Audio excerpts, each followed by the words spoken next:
G'day everyone, welcome back to another video on the channel. So the time has come for me to reveal my fantasy and supercoach sides for the upcoming 2025 AFL season. Always an exciting time of the year, no doubt. Last year, fantasy was an absolute shocker for us. I think we traded out Rowan Marshall for Jordan Sweet 1 week. And then he got COVID, which just totally blundered up that trade. And I started 𝐼𝐴 and held 𝐼𝐴 throughout all those hamstring niggles. It was just a disaster of a season. But SuperCoach was pretty good. We finished in the top 1%. So hopefully we can go one better in SuperCoach and at least get back on the horse this year for fantasy, because our season was done like 10 rounds in. So, yeah. Before we get into it, though, as you can see on the top of your screens, there is a Fantasy and SuperCoach League code for you to join. Absolutely free to do so. And it's just good to get, a few people in and, represent the Royals Macca crew, who can really be high up there this year in either format. We've already got around 150 teams in the fantasy one, so feel free to join. Okay, so let's start with fantasy. Now, I will be constantly looking at my phone because I did take a photo of the team, of course, because, you've got to reveal it like, you do player by player. So, yeah, it's a bit of a lengthy process. Anyway, let's begin. So, with the defence, I'm going to be going with 𝐼𝐴 𝐿𝐴. It's important to lock in those keepers always. This year, though, for Fantasy and SuperCoach, it's value galore. There's so many nice options, but, 𝐼𝐴 I think will be probably the highest averaging player this year, or thereabouts, and he's just a superstar. So, yeah, set and forget, lock it in. As I say again, there's good value, but no, he's a star 𝐼𝐴. I just don't want to antipod this guy because he is 55% owned, so there you go. For my next defender, we're going to be going and actually searching for this guy. It's going to be Jayden 𝐴𝐿 from the Tigers. Now, I know a lot of people are scared of this pick, given what he's done in the past, and he's burnt a lot of people, but the circumstances are just so much different this year. You've got the likes of Rioli and Baker leaving the club, who did rack up the ball, and especially Rioli, he was key to their drive of half back. But now this year, it's pretty much Jayden 𝐴𝐿, the only guy that's really going to be the general of that back line. And 𝐿𝐴 came out and said, we want to control the ball a bit more in the back half. It just makes all the sense in the world to start this guy. And interestingly enough, I did see a period of when Bachar Houli didn't play, like late in 2021, and when 𝐴𝐿 was pretty much the only guy back there, he had a really good run. So the data's sort of there to suggest when there's not really the Riolis or the Bakers back there to steal a bit of ball, this guy can go well. So, he's 29 too, so he's in his prime. I think just lock him in. Given the Tigers will be one of the more poorer teams this year, you think the ball will just be living in their back half. So Jayden 𝐴𝐿 it's going to be. For my D3, just has to be Matt Roberts. It sucks with opening round because there's just going to be so many vanilla teams, but Roberts is pretty much must-have with the... What did he get? I think he got about 105 in fantasy in his system already, so he's going to gain money. The quarterback role he's pretty much going to be playing this year, and as a Swannies man, just love the way this guy goes at it. Reminds me of Jake Lloyd with just his composure and his ability to mop up the play, and he's got a really good footy IQ. So, and just the type of player he is, I think he can have a really consistent season too. So Matty Roberts for D3. Next up, we'll go with Perryman. Passed the eye test in the head out against his former side of the Giants. Going to get a bulk of midfield time.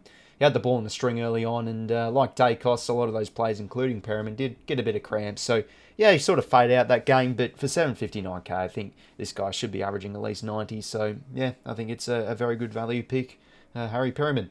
For my D4, I'm going to be going to the Bulldogs and taking Joel Frazier.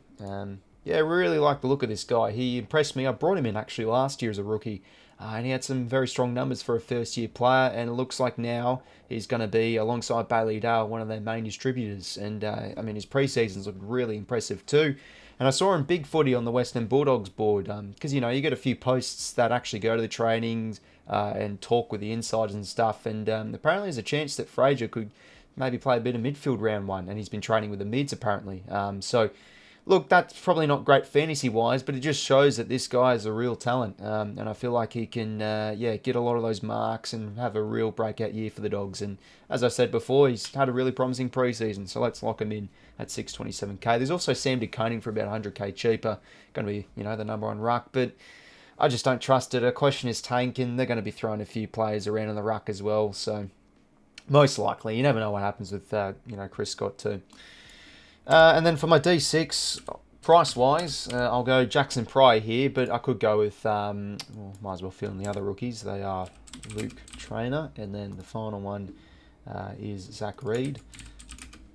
Yeah, so Jackson Pryor pretty much looks like he's going to be replacing Jake Kelly, given he retired last year. So the small defender role, but, Essendon usually like to control the ball a bit in the back half, build it up a bit. So I think he can get a handful of marks and really should be averaging 60 plus. And he is a bit of more of the pricier rookie at 362, but I think you're paying that premium for a bit of job security. You'd think this guy can play a majority of games this year. So Pryor at the moment's in for now.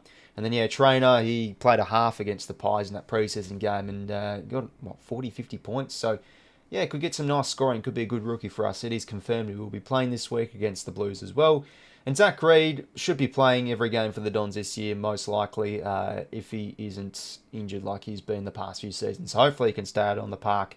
So, I like that for my defence. It's some nice value picks, but then you've got 𝐓𝐡𝐞, just the, absolute bona fide star he is, to sort of balance things out a little bit. So, I like the value in the defence, so I'm happy going with that.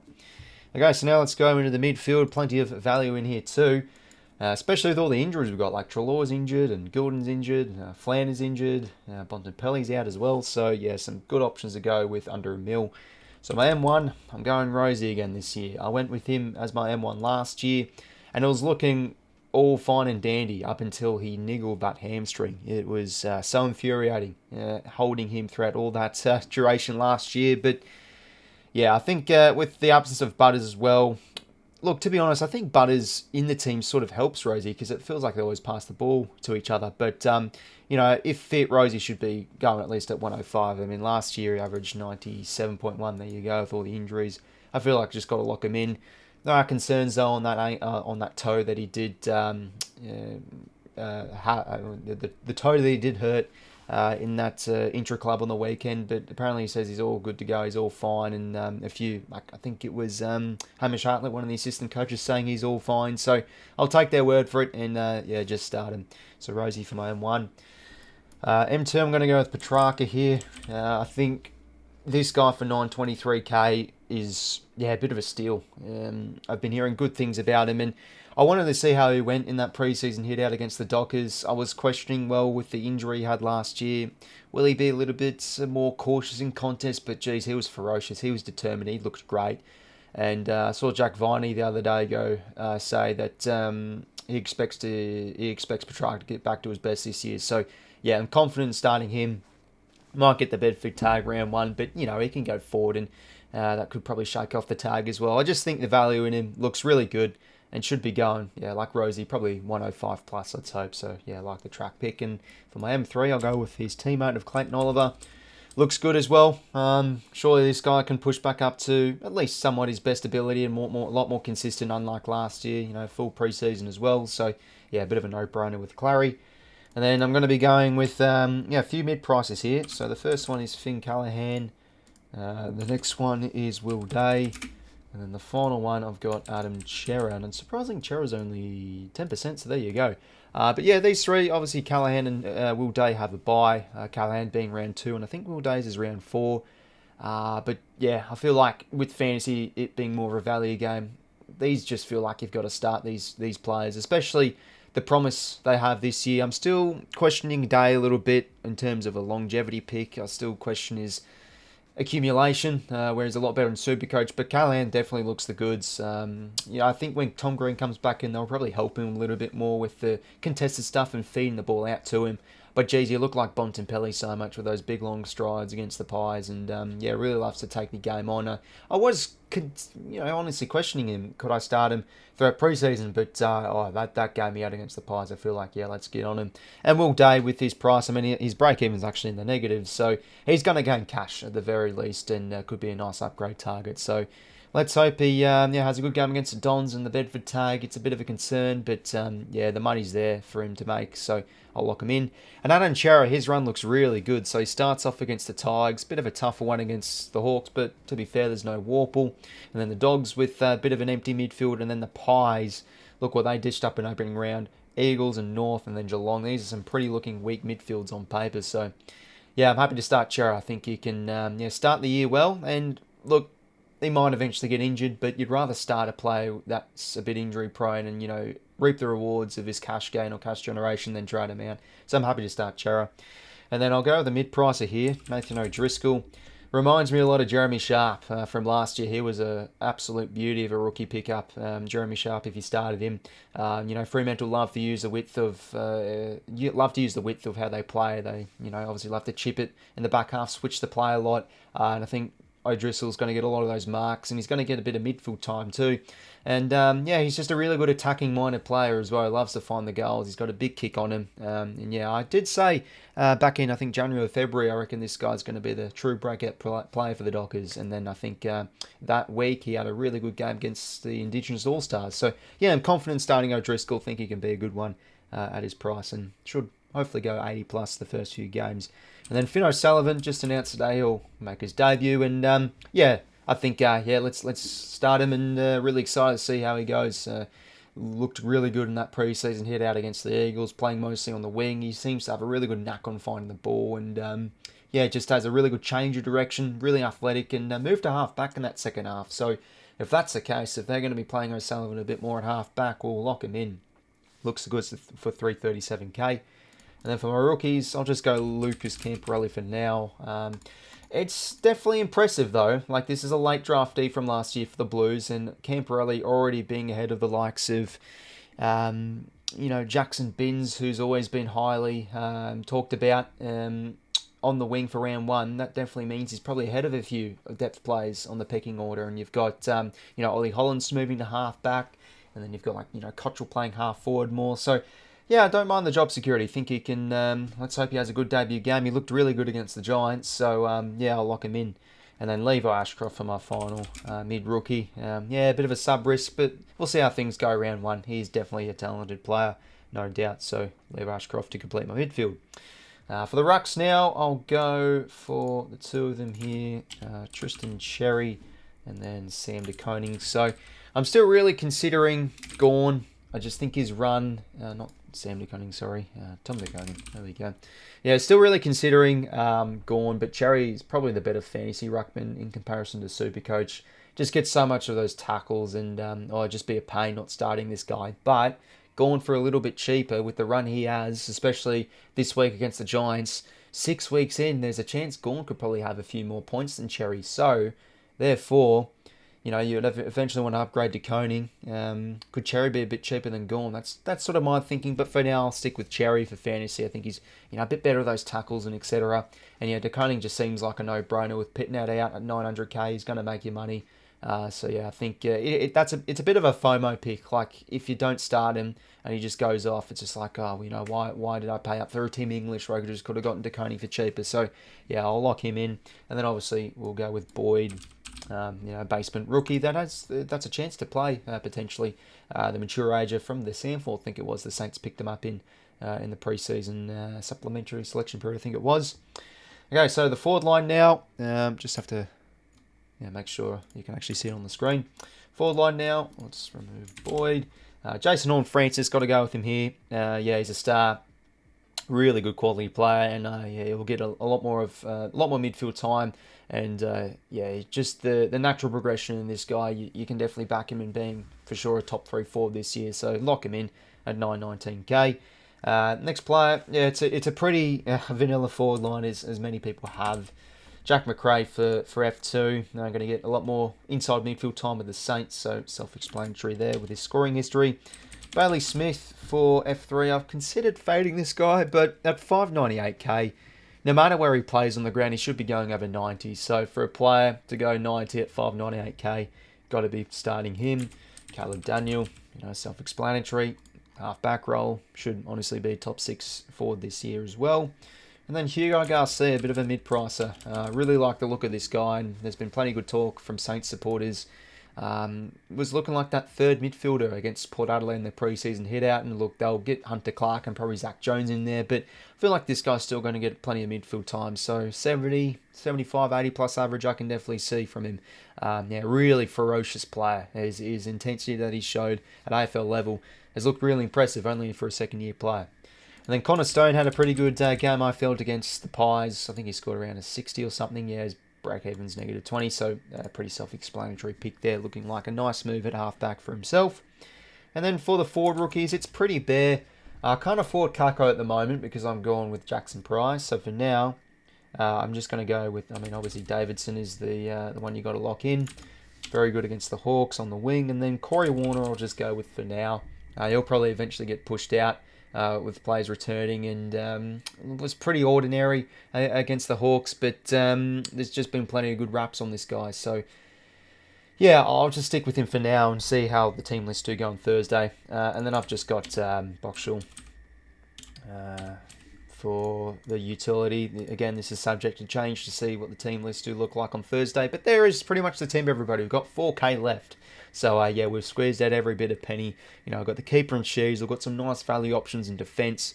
Pretty value-looking midfield, but if Rosie and Petrarca stay fit, they should be up there for top 10 midfielders. Let's be real, Rosie's a very good fantasy player, and Petrarca, more of a SuperCoach type, but if he's back at his best, he should be going at least 105, 104 plus, and then Oliver, Callahan Day, Cherry, some nice value picks. Cherry, the keeper, 𝐷𝐿 should make his money, and then, yeah, pretty vanilla forward line. So, you know, because of opening round, so many people have the exact same team. It's just what you do, I feel like, early on. You know, are you going to be risky? Are you going to make some good trades? That's really the difference. So that's pretty much the fantasy team, everybody. And let's now move across to SuperCoach. Rightio, across now to my SuperCoach team revealed. So it was a great season last year, finishing in the top 1%. We're actually, I think, in around the top 150 during the buys last year. And then I had like 𝐼𝐴𝐿𝐴, 𝐸𝐻𝐤, 𝐸𝐶𝐞 𝐎𝐿𝐴, ran out of trades, so I think we finished around just outside the top 1k, but the top 1%, I was pretty happy with that for pretty much my first year of giving SuperCoach a proper crack. And yeah, I do like SuperCoach just because they reward the plays more. It's, yeah, a format that I probably prefer over fantasy, but obviously enjoy both games. So SuperCoach team reveal for this season. Let's begin. So D1, just like fantasy, going to be going with 𝐻𝐿𝐴 here. You know, he's a superstar, got to lock in those keepers, and I think 𝐻𝐿𝐴's the one definitely to start. And just no matter where he plays on the ground, he racks it up, he finds it, he uses it well, and yeah, just those SuperCoach ratios he gets, you don't want to be missing out on those, especially early in the year, and could go off against the Dogs this week. Going to be having a pretty thin back line here for my D2. I'm going to go with Jayden Short. Like I said in the fantasy segment, just all the circumstances this guy has, it feels like it's too good to be true, but you know, the likes of Rioli and also Baker leaving the club, and 𝐓𝐿𝐴 coming out and saying they're going to be chipping around the back half more. I just feel like this guy should go well and at least make a 90 average. For me, he's a bit of a safe pick if he's going to stay fit. So Jayden Short is in for me. Obviously, going to be going with Roberts here. Pretty much must have to make that money with the 124 he has in the system. Yeah, there you go. Says on screen. But yeah, really like the look of him this year. Still don't think he'll be averaging over 100. I think that's probably a bridge too far for him. But, you know, 90 plus I think is going to be pretty fair enough for him. You know, he's a quality young player and a lovely kick. And he's a really safe user as well. Like, he's not like your Florin or Blakey that is as damaging out of the back half. He usually, you know, kicks it long to a contest or just goes the simple option short, so that really gains him the SuperCoach points. And, you know, the loose ball gets, that counters in his possessions as well, mops up the play nicely. Perryman for my D4, pretty understandable here. I'm seeing some people fade him, but he looks the goods. He's getting a really good midfield role, gets those contested possessions, and yeah, 93, passed the eye test for me. He looked, yeah, pretty shrewd against his former side of the Giants on Sunday, so I'll go with him. For my D5, I'm seeing people go with the 5 primos here, given the backline is pretty thin this year, especially for the rookies. But given the flex has been introduced this year, I feel like you don't necessarily have to. If you've got a good flex player, that sort of, you know, substitutes out a crappy rookie score in your backline. So I'll go with the 4 primos here and 2 rookies on field. Luke Cleary is 1. So the question is, though, is he going to play? Ever since this guy made his debut, he's actually had a pretty good knack to rack up the ball at AFL level. He's had some good numbers. But the question just is he best 22? With Dale back in and Fraser back there. As I said before, though, if Fraser's playing midfield, maybe he will get a bit of a spot. He seems like that final guy. I've been hearing dog supporters say it's probably either Cleary or Gallagher for that final spot in the 23-22. So I still don't know, but Jackson Pryor is a few K cheaper, so we can lock him in. But, you know, if Cleary starts round 1, I'd probably prefer him. I feel like he could, yeah, rack it up pretty nicely and could be a bit of a sneakily good option that isn't really owned by many. I mean, he's owned by 2%, so there you go. Job security is the concern, though. And then, yeah, the rookie's pretty self-explanatory here. We go with Luke Trainer. James Leake is obviously another popular one, but bit worried about that Tog, and they've got McMullen, and they've got Harvey Thomas to come back in as well, that I think are suspended with the drama that happened off the field last year. So I don't know about Leake. We might fade him for now. Ben Punton should get a few more weeks before Cunningham comes back in. I think they'll go with the one more tall defender this week as well, so maybe that could push him out. He was concerning early on. He got beat out 1-on-1 by, I think, Dylan Moore, and conceded another goal on his behalf as well. But he got into the game, to his credit, a little bit better against the Hawks. We'll just lock him in for now. But I think down the line seems like a bit of a VFL quality player when Cunningham makes his return, and Wicks definitely looked better than him as a small defender. And then obviously Zach Reid. Surely he can keep fit this year, and should be a nice slow burn for us this season as a rookie. Okay, now to the midfield.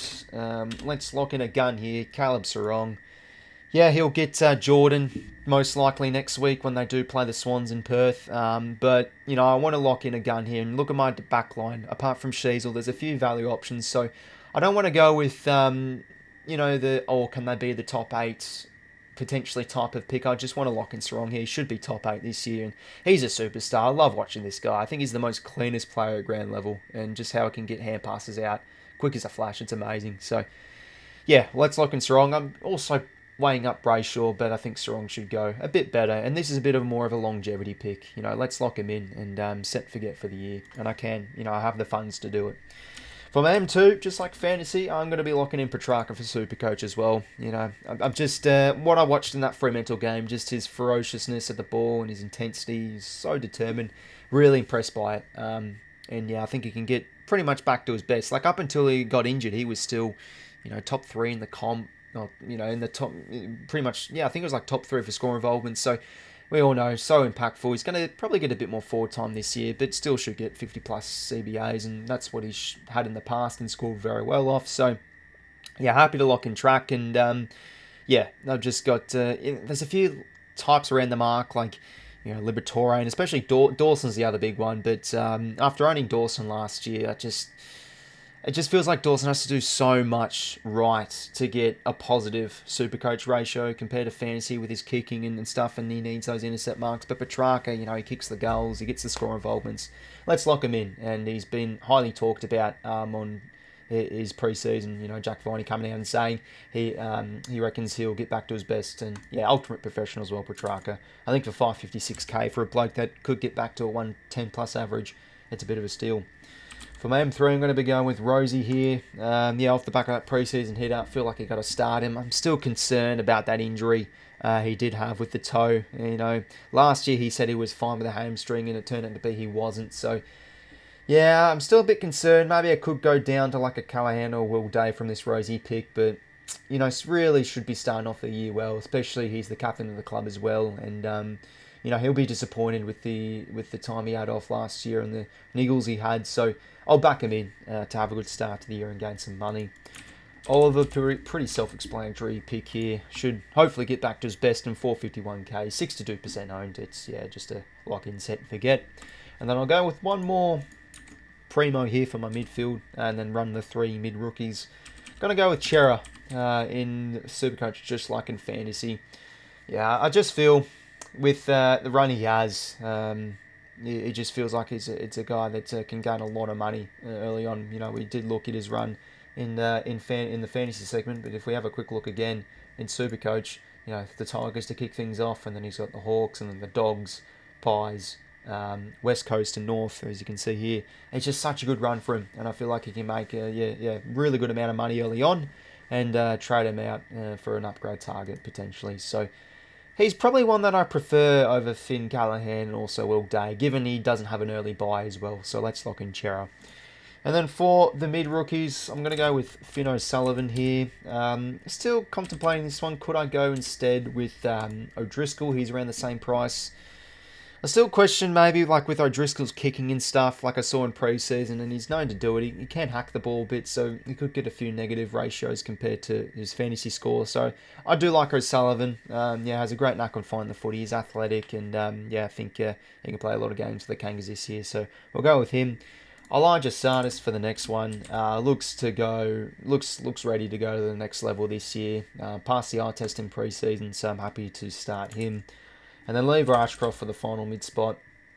Yeah, paying up for a bit of these rookies. So maybe Ashcroft isn't a must-have, but you know, if he's named round 1 and he isn't as the sub, I feel like yeah, he's one to start. You know, just a really talented player, of course, from last year's draft. So yeah, I'm happy going with Ashcroft for now. And then my mid rookies, I am going with 𝐓𝐿𝐼𝐻𝐿,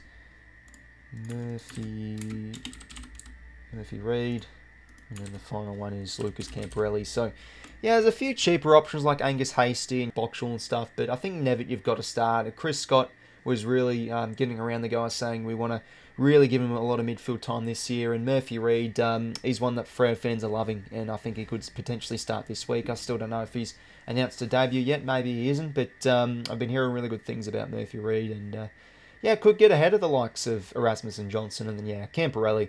Yeah, it's pretty impressive that he's already going to make his debut, and he's already ahead of a few others like Jackson Binns and etc. Okay, from my rucks now. 𝐻𝐿 or Cherry. I'm considering one of these two to start as my ruck, and I just feel with 𝐻𝐿's run early on, I feel like he can get more points than Cherry in, let's say, the first 6 weeks. I'm happy paying a bit extra for him, and you know, this round 1 game against the Giants, he should be really going 160 plus. So lock him in for the captain, I feel. Yeah, still feel like he's going to be up there this year. He's looking really good, really fit. Looked great against in that hit out against the Dockers as well. So happy to go with 𝐻𝐿. And we'll leave Cherry for now and just go with the Koning. Like in fantasy, as I said, he's got plenty of money to make, so happy to lock him in. And yeah, especially with pinning that out. And then Boyd, obviously, for the R3s. Everybody's running. And then for the forward line, some pretty self-explanatory picks here. Jason Horne-Francis, yeah, will definitely be a keeper, no doubt. Put more midfield time this year. Isaac Rankine, want to start the 2 promos here. The Crows run's really good to start off the year. He's going to get a lot more midfield time. And yeah, he was a really good trading target for me last year up until he got suspended. So should be really a top 2, top 3 forward. And then yeah, the obvious ones here. Jack Macrae for the F3. Going to fade Bailey Smith just because I don't know about his SuperCoach scoring. If he isn't getting those centre bounces, I feel like it's a bit more technical with the SuperCoach side of things. And, you know, he's known to hack the ball a little bit. So, to be honest, I rather Caleb Daniel is my F3. If I can spell his name right. And then instead pay 150k cheaper for a bloke that honestly could average around the same if 𝐓𝐿𝐼𝐻 Garcia. You know, with that midfield time he was getting in pre-season. A lot of wraps around the young lad. Really ferocious at the ball. He looks impressive, so I'm happy starting him. And then Sam Davidson, happy to field. And there's also, obviously, you know, the other rookies of Connor Stone and stuff you can also field. And, you know, it's the classic rookie roulette. That's how it starts at the start of the year. You've just got to be lucky sometimes and nail those rookie picks. Yeah, Davidson, Connor Stone, and then the final one. For now, I'm going to pay up for 𝐓𝐿𝐼𝐻, but look, SuperCoach, I feel like he's a bit more worth starting than fantasy, just because, you know, those small forwards, they can get those better SuperCoach ratios. And what impressed me of 𝐓𝐿𝐼𝐻 is you know, his defensive pressure. He's really applying some great tackles against the Cats in that preseason hit out. So, you know, he might get a few more points for those tackles and those pressure acts and etc. So yeah, I'll go with 𝐓𝐿𝐼𝐻 for now. And then to round out my team, I'm happy to go with Matt Flynn for the flex spot. You know, he's going to be the #1 ruck for the Eagles. He has great scoring history. As a few people out there say, you're better off starting an injury-prone player than you can trade him out. But, you know, it's just a massive FOMO pick, I feel. If he starts really well and goes off, you can't really bring him in given his awkward price range of 260k. But that's the beauty of the flex spot. Like, this guy really should be going 90 plus. So it's almost like an extra, you know, cheap primo in the field if he's going to score well. And as I said before, I'm happy starting, you know, the 4 defenders, and let's say one of these guys scores crap. Well, you've got Flynn here scoring 90, so it sort of covers it a little bit. So, yeah, that's my team. Full SuperCoach. There's been plenty of changes, and there's probably going to be more changes up until the team selections. But I feel like I'm pretty comfortable with that. We've got good balance across all lines. We've paid up for some good rookies. You know, I feel like that's always an important thing to do. So, yeah, pretty happy with that. And we've got 27k left over. So, you know, after round 1, we've got a bit of money to work with some correction trades. So, yeah, make sure, top of your screen, to join the league codes if you haven't already. Going to be an exciting year of fantasy and SuperCoach. All the very best to you that have watched this video today. And that's pretty much it from me, everybody. Feel free to leave a like and subscribe if you did go on to enjoy. And until next time, I'll talk to you later. See you later, fellas.